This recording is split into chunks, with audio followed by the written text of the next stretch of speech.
ইতিমধ্যে বেরিয়ে আসলো আজকের বিশেষ বিশেষ সংবাদ। শুরুতেই দেখে নিব আজকের সংবাদ শিরোনাম। বকেয়া 1,75,000 কোটি, রাজ্যের প্রাপ্য চাইতে দিল্লিতে মোদী মমতা সাক্ষাৎ। 26-এর ভোটের আগে শক্তি বাড়াচ্ছে বিজেপি, তৃণমূলকে হারিয়ে 6টি আসনে জয়ী পদ্ম প্রার্থীরা। হাল ফেরাতে পারেন দিলীপই, দাবাং নেতাকে সক্রিয় করার চেষ্টায় পদ্ম শিবিরের আদি নেতাদের একাংশ। জাতীয় স্তরে ইন্ডিয়া জোট হলেও বাংলায় কংগ্রেসের সঙ্গে দূরত্ব থাকবে, জল্পনা উড়ালো তৃণমূল। অবশেষে হাজিরা দিলেন অনুব্রত, নিরাপত্তার ঘেরাটোপে পুলিশ দপ্তরে প্রবেশ তৃণমূল নেতার। বিয়ে করলেন মহুয়া মৈত্র, গাঁটছড়া বাঁধলেন পুরীর প্রাক্তন সাংসদের সঙ্গে। এতক্ষণ দেখছিলেন সংবাদ শিরোনাম, এখন জানিয়ে দিব বিস্তারিত সংবাদ। সব ঠিকঠাক থাকলে আগামী সোমবার দিল্লি যাচ্ছেন মুখ্যমন্ত্রী মমতা বন্দ্যোপাধ্যায়। বাংলার দাবিকে সামনে রেখে প্রধানমন্ত্রী নরেন্দ্র মোদীর সময় চেয়েছে নবান্ন। মঙ্গলবার প্রধানমন্ত্রী মুখ্যমন্ত্রীর বৈঠক হতে পারে। ইতিপূর্বে রাজ্যের দাবি নিয়ে একাধিকবার মমতা দিল্লি গিয়েছেন, প্রধানমন্ত্রীকেও দাবি পত্র তুলে দিয়েছেন। মোদী প্রতিশ্রুতি দিলেও কাজের কাজ কিছু হয়নি। তবু গণতান্ত্রিক রীতি মেনে আবারও রাজ্যের বিপুল বকেয়ার বিষয়টি প্রধানমন্ত্রীর কাছে তিনি তুলে ধরতে চান। নবান্ন সূত্রের খবর, এই মুহূর্তে নানা প্রকল্প ও প্রাকৃতিক দুর্যোগে ক্ষতিপূরণের অর্থ বাবদ রাজ্যের বকেয়া প্রায় 1,75,000 কোটি টাকা।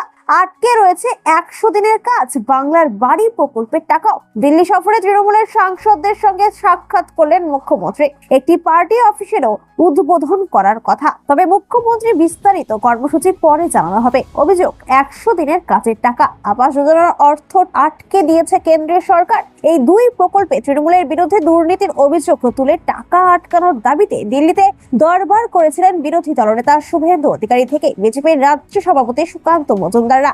নিজের ভাড়ার থেকে টাকা দিয়ে প্রকল্পগুলিকে জীবিত রেখেছেন মুখ্যমন্ত্রীর মমতা বন্দ্যোপাধ্যায়। পাশাপাশি বকেয়া অর্থ চেয়ে কেন্দ্রকে বারবার চিঠিও দিয়েছেন, কিন্তু কোনো লাভ হয়নি।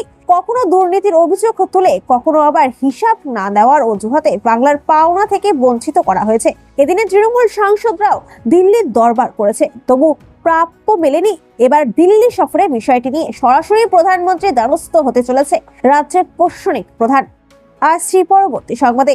আর মাত্র কয়েক মাসের অপেক্ষা, আগামী বছরে রাজ্যে বিধানসভা নির্বাচন শুরু হয়ে যাবে। বাংলার মসনদ দখলের লড়াই ইতিমধ্যে রণনীতি সাজাতে শুরু করেছে তৃণমূল। বিজেপি প্রত্যেকে এই আবহে জোর ধাক্কা খেল রাজ্যের শাসক দল। বিগত 8 বছর ধরে তৃণমূলের দখলে থাকা সমবায় ছিনিয়ে নিল পদ্ম শিবির। সম্প্রতি উত্তর 24 পরগনার গাইঘাটার ডুমা অঞ্চলে ডুমা ফিশারমেন্স কোঅপারেটিভ সোসাইটি লিমিটেডের ভোট হয়েছে।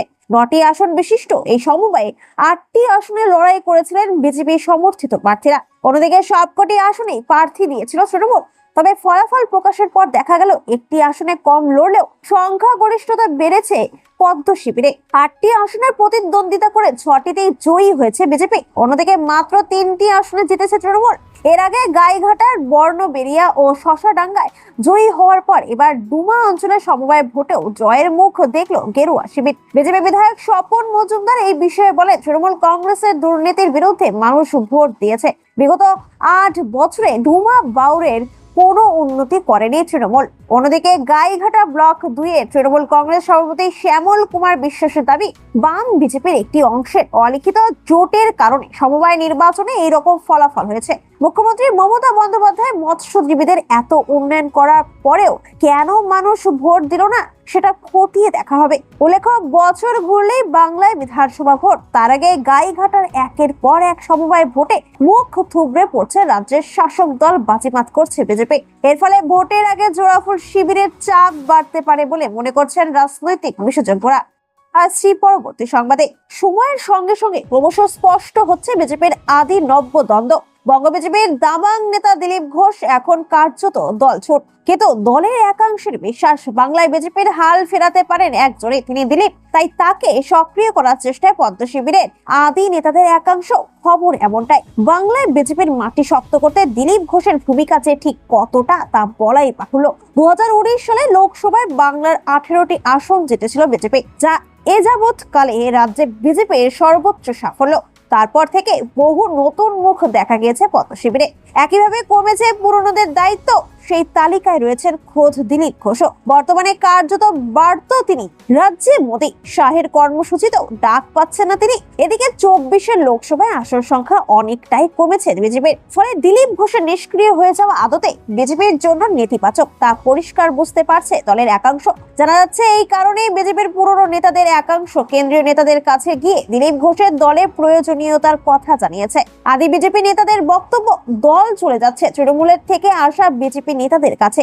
এদিকেই অনেকেই শুভেন্দুর এক নায়কতন্ত্র মেনে নিতে পারছে না, বিশেষ করে পুরনো বিজেপি যারা বছরের পর বছর ধরে মার খেয়েছে, ঘর ছাড়া হয়েছে, তবুও দলের কাজ চালিয়ে গিয়েছেন, তারা এটা মানতে পারছে না। এছাড়া দিলীপ ঘোষের একটা জনপ্রিয়তা ছিল দলে, তিনি সরে গেলে তার ঘনিষ্ঠরাও সরবে, এটা মোটামুটি বুঝে গিয়েছেন সকলেই। তাই চেষ্টা করা হচ্ছে যে কোনো মূল্যে দিলীপকে সক্রিয় করার। এ বিষয়ে এক বিজেপির নেতা বললেন, দিলীপ দা কখনো দলছুট হবেন না, দিলীপ দাকে আবার আমরা পাবো, 26-এ ওনাকে দরকার। আসছি পরবর্তী সংবাদে। জাতীয় স্তরে ইন্ডিয়া জোট হলেও বাংলায় কংগ্রেসের সঙ্গে দূরত্ব বজায় রেখে চলবে তৃণমূল কংগ্রেস, ফের স্পষ্ট করলো বাংলার শাসক দল। সেই সঙ্গে লোকসভার বিরোধী দলনেতা রাহুল গান্ধী তৃণমূলের সর্বভারতীয় সাধারণ সম্পাদক অভিষেক বন্দ্যোপাধ্যায়কে ফোন করেছিলেন বলে যে সংবাদ প্রকাশিত হয়েছে তৃণমূলের তরফে, তাকেও ভিত্তিহীন বলে দাবি করা হয়েছে। তৃণমূলের শীর্ষস্থানীয় সূত্র মারফত জানা যাচ্ছে, অভিষেক বন্দ্যোপাধ্যায়ের সঙ্গে রাহুল গান্ধীর ফোনে কথাই হয়নি। এদিন দিল্লিতে দলের এক নেতা বলেন, এই জল্পনা ভুল, দয়া করে আমাদের সঙ্গে একবার নিশ্চিত না করে কোনো বিষয়ে খবর করবে না। এ প্রসঙ্গে কলকাতায় তৃণমূলের রাজ্য সাধারণ সম্পাদক কুণাল ঘোষ বলেন, দেশের স্বার্থে সবাইকে এক রাখার ডাক দিয়েছেন মমতা বন্দ্যোপাধ্যায়, সেখানে ধর্মনিরপেক্ষ গণতান্ত্রিক একটা জোট চান তিনি। দেশের স্বার্থে সেটা তৃণমূল পালন করছে। আবার রাজ্যে তৃণমূল একাই 100, সিপিএম আর বাংলার কংগ্রেস সেখানে ভোট কাটার কাজ করছে। সিপিএম এর লেজুর বিজেপির বিটি। প্রসঙ্গত বাংলায় আসন্ন উপনির্বাচনে মুখোমুখি লড়াইয়ে নেমেছে তৃণমূল ও কংগ্রেস। কালীগঞ্জ আসনে বামেদের সমর্থন নিয়ে প্রার্থী দিয়েছে কংগ্রেস, এমনকি লিবারেশনও সমর্থক করছে কংগ্রেসকেও। কেরলে উপনির্বাচনে তৃণমূলের সমর্থন নিয়ে প্রতীকবিহীন নির্দল প্রার্থী হিসেবে লড়েছেন পিভি আনোয়ার, তিনিও লড়বেন কংগ্রেস সমর্থিত প্রার্থীর বিরুদ্ধে। আসছি পরবর্তী সংবাদে। বীরভূমের তৃণমূল নেতা অনুব্রত মণ্ডল অবশেষে হাজিরা দিলেন পুলিশের কাছে ভাইরাল অডিও কাণ্ডে, যেখানে এক পুলিশ অফিসারকে হুমকি দেওয়ার অভিযোগ উঠেছিল তার বিরুদ্ধে। সেই মামলাতে বৃহস্পতিবার দুপুর 3:30 নাগাদ বোলপুর এসডিপিও দপ্তরে হাজিরা দেন তিনি। সূত্রের খবর, বিছানায় বিশ্রামে থাকার অজুহাতে দুবার তলব পেয়েও হাজিরা এড়িয়ে গিয়েছিলেন অনুব্রত। তবে এদিন বেড রেস্টের শেষ দিনেই পৌঁছে যান শান্তিনিকেতনের পুলিশ দপ্তরে। উল্লেখযোগ্যভাবে তিনি পিছনের দরজা দিয়ে প্রবেশ করেন যাতে জনসমক্ষে না আসতে হয়।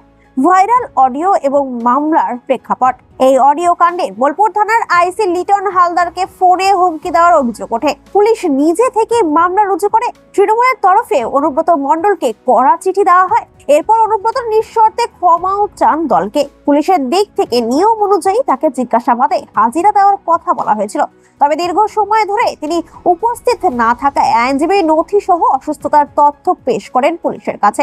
আজ বিশ্রামের শেষ দিনে হাজিরা দিয়ে পরিস্থিতি সামলাতে চাইলেন অনুব্রত, এমনটাই মনে করছেন রাজনৈতিক মহল। নিরাপত্তার আঁটো ব্যবস্থা। অনুব্রতের আগমন উপলক্ষে শান্তিনিকেতনে এসডিপিও অফিস ছিল নিরাপত্তার চাদরে ঘেরা। তিনি নিজস্ব গাড়ি ছেড়ে একটি কালো এসইউভি গাড়িতে সেখানে যান। অতিরিক্ত পুলিশ সুপার রানা মুখোপাধ্যায় জানান, 3:25 নাগাদ তিনি এসেছেন। আসছি পরবর্তী সংবাদে। বিয়ে করলেন তৃণমূল সাংসদ মহুয়া মৈত্র। সূত্রের খবর, দিন কয়েক আগে বিদেশে বিয়ে সেরেছেন তিনি। ওড়িশার বিজু জনতা দলের প্রাক্তন সাংসদ পিনাকি মিশ্রের সঙ্গে জার্মানির বার্লিনে বিয়ে হয়েছে তৃণমূলের সাংসদের। জানা যাচ্ছে, পিনাকি মিশ্র পুরী থেকে 4 বার জয়ী হয়ে সংসদের জনপ্রতিনিধিত্ব করেন। সেই বছর 65 রাজনীতিকের সঙ্গে দাম্পত্য জীবন শুরু করলেন কৃষ্ণনগরের দাপুটে নেত্রী। বিয়ের খবর জেনে দলমত নির্বিশেষে সকলে তাদের শুভেচ্ছা জানিয়েছেন। শোনা যাচ্ছে, গত 3 মে মহুয়া মৈত্রের বিবাহের একটি ছবি প্রকাশ্যে আসে, যেখানে দেখা যায় বার্লিনের প্রাসাদের সামনে পিনাকি মিশ্রের সঙ্গে হাত ধরে আসছেন সদ্য বিবাহিত মহুয়া। তার পরনে পিচ গোলাপি ও সোনালী রঙের দামি শাড়ি, গলায় চওড়া হার, কানে দুল, মাথায় টিকলি। বছর 51 মহুয়া বরাবরই রূপসী। বিয়ের ছিমছাম সাজে তাকে আরো সুন্দরী দেখাচ্ছিল। আর বর পিনাকি মিশ্রের পরনে সাদা কুর্তা, সোনালী জ্যাকেট। নবদম্পতিকে দেখে অবাক অনেকেই। শোনা গেছে বার্লিনে আইনি বিয়ে সারার পর মহুয়া তৃণমূল নেত্রী মমতা বন্দ্যোপাধ্যায়কে সেই খবর জানায়। মমতার আশীর্বাদ গ্রহণ করেন রাজনীতিকে উজ্জ্বল কেরিয়ার মহুয়ার মৈত্রের। করিমপুরের বিধায়ক থেকে জেলায় দলের সাংগঠনিক দায়িত্ব অত্যন্ত দক্ষতার সঙ্গে পালন করেছেন। পরপর দুবার কৃষ্ণনগর থেকে ঘাসফুলের প্রার্থী হয়ে বড়সড় ব্যবধানে জিতেছেন। জেলায় তার দাপটি আলাদা। এলাকায় দ্রুত কাজ থেকে শুরু করে সংগঠনকে এক সূত্রে বেঁধে রাখার কাজ মহুয়া সাফল্যের সঙ্গে করে চলেছেন। রাজনীতি নিয়ে শত ব্যস্ততার মাঝেই গাঁটছড়া বাঁধলেন তিনি। এর আগে ডেনমার্কের অর্থনীতিবিদের সঙ্গে বিয়ে হয়েছিল মহুয়া মৈত্রের। তিনি নিজেও রাজনীতিতে আসার আগে ব্যাংকিং সেক্টরে উচ্চ পদে চাকরি করতেন। তবে পরবর্তীতে তাদের বিয়ে বিচ্ছেদ হয়। এরপর তিনি ফের বিবাহ বন্ধনে আবদ্ধ হলেন। এবার জীবন সঙ্গী হিসেবে তিনি বেছে নিলেন এক রাজনীতিবিদকে। পুরীর 4 বারের প্রাক্তন সাংসদ পিনাকি মিশ্র বর্তমানে মহুয়ার স্বামী। তাদের দাম্পত্য জীবনের জন্য শুভ কামনা জানিয়েছেন ঘনিষ্ঠরা।